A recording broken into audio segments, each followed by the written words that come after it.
Hey guys, good morning. Good morning, everybody. Welcome to 7 at 7. Got some people jumping on, ready to go. This is great. Awesome. Good morning.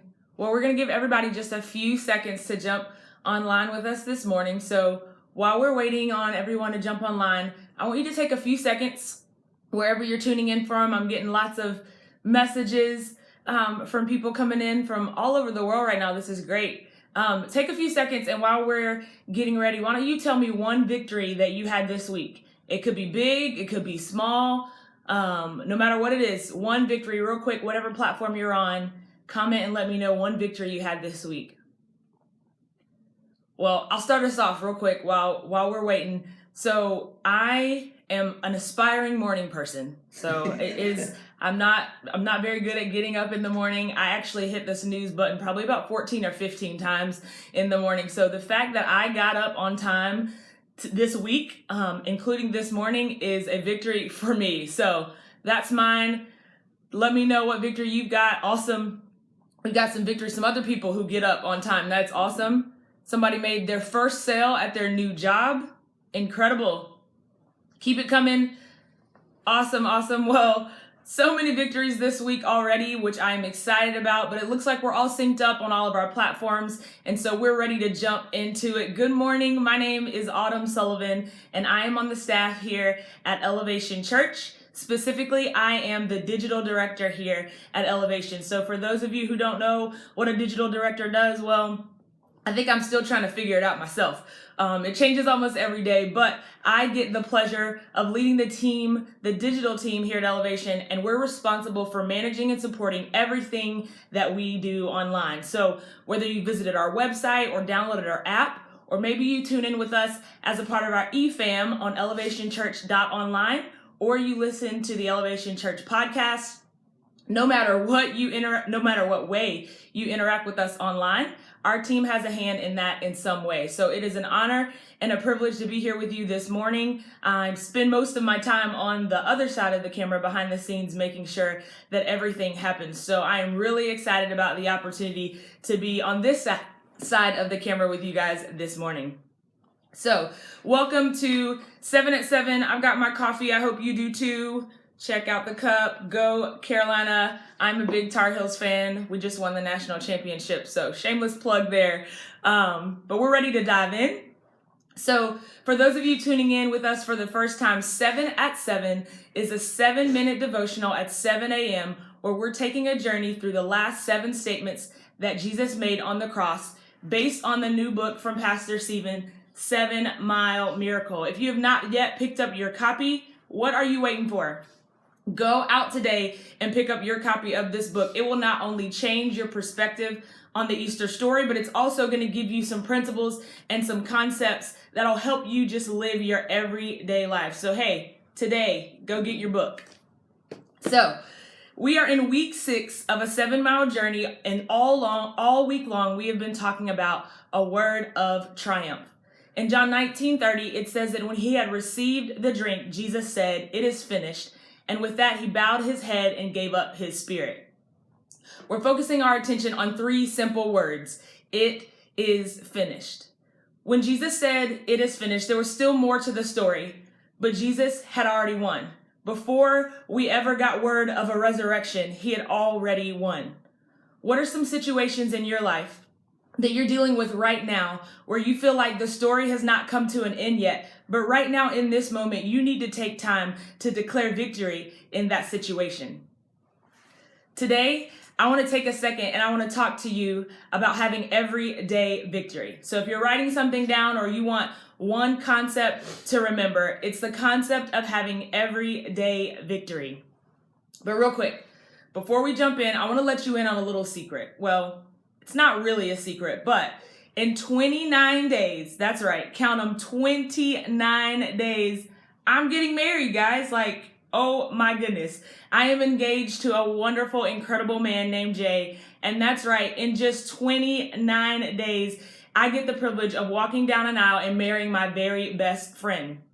And seeing how I'm getting married, I've learned that even before something happens, you've got to speak victory in that situation. So before I walk down the aisle, I have already begun to speak victory over my marriage. That doesn't mean it's going to be easy. It doesn't mean we're going to bump into some things along the way that may cause us to shift our focus a little bit. But what it does mean is that right now, every single day, I'm already speaking victory over my marriage.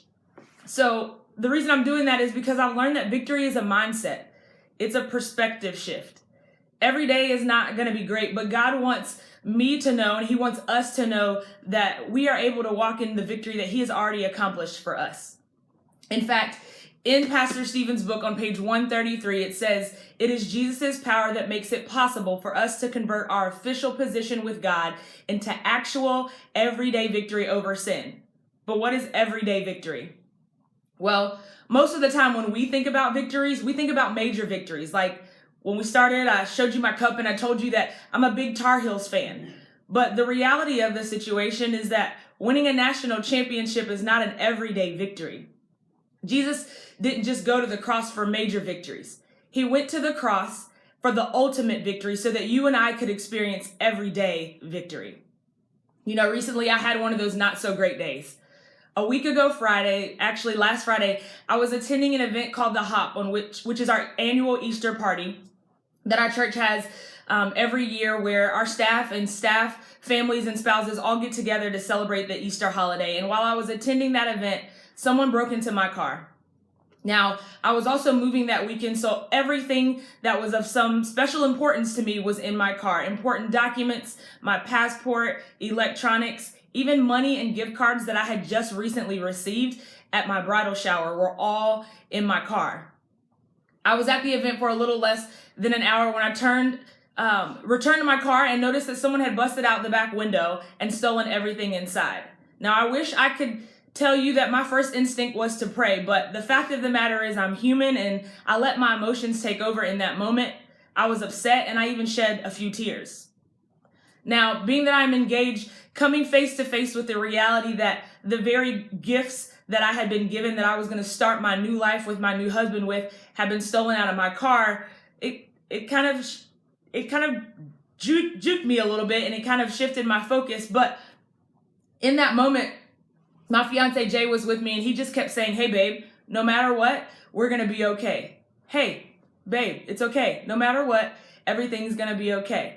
And in that moment, because of his confidence and knowing that we were going to be okay, sometimes you just need a reminder. You need somebody who's going to step in and remind you that it's going to be okay. And then that, hey, if you just shift your focus to something else and focus on what you probably should really be focusing on, that would change your situation. So he kept reminding me that everything was going to be okay, and I began to shift my perspective to be thankful for the things that I knew I still had, like the fact that we were both okay, my car was still drivable, the fact that we weren't in the car when someone decided to break in. I shifted my focus in that moment and asked God to return the things that had been stolen from me. Maybe that's you today, though. Maybe you're in the middle of a situation because, my situation hasn't come to a conclusion. They haven't found my stuff yet. Nothing has been returned to me, but I'm still believing for victory. I'm still believing that God somehow, some way is going to return everything to me. So maybe that's you. Maybe you're in the middle of a situation that you didn't expect, or maybe it's a situation you did expect, but the story hasn't concluded yet. Take a moment today and declare victory in that situation, knowing that Romans 8:28 says that all things work together for good for those who love God. What does it look like for you to have everyday victory?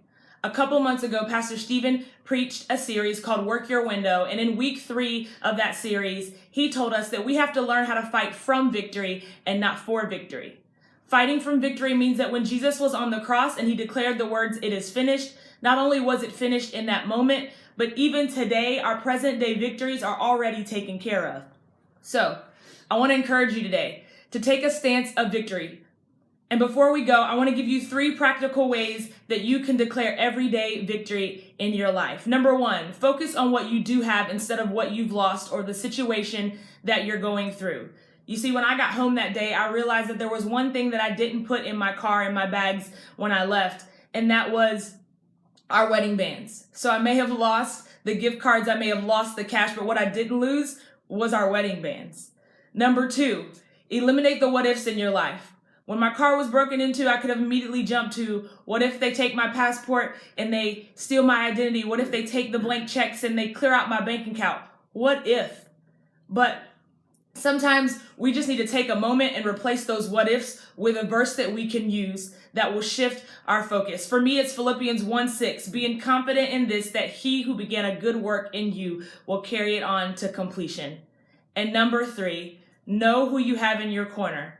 Surrounding yourself with the right people who can help keep your confession of faith is so important.